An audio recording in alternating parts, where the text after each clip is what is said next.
ধরনের পরিষ্কার পানির মতো তরল পদার্থ বের হয়ে আসছে। এর কারণ হতে পারে সিএসএফ লিক। সিএসএফ লিক বা সিএসএফ রাইনোরিয়া হলো আমাদের ব্রেন হতে নাক দিয়ে এক ধরনের ফ্লুইড বের হওয়া, যা আমাদের ব্রেনের চারপাশে থাকে। CT scan fluid study, glucose test ও বেটা টু ট্রান্সফারেন্ট পরীক্ষার মাধ্যমে আমরা এটা ডায়াগনোসিস করতে পারি।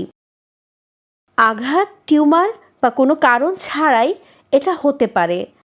নাক দিয়ে এক ধরনের পরিষ্কার ননস্টিকি তরল পদার্থ বের হয় অনবরত।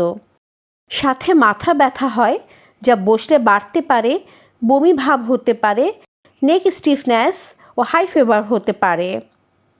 অনেক সময় অ্যালার্জি ও ভাসোমোটর রাইনাইটিসের কারণেও নাক দিয়ে পানি যেতে পারে, যা আমরা ইনভেস্টিগেশন করে বের করতে পারি।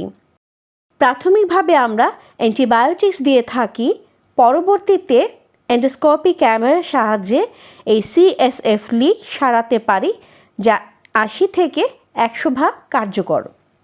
আপনার কি সমস্যা ছিল আগে? পানি পড়তো, পানি পড়ে ব্যথা হয়ে যেত, মাথায় ব্যথা করতো, মাঝে মধ্যে অর্গানে দিতাম, জ্বর আসতো। পরে অপারেশন করার পর এখন কি নাক দিয়ে পানি পড়ে? মাথা ব্যথা হয়? জ্বর আসে? ঠিক আছে।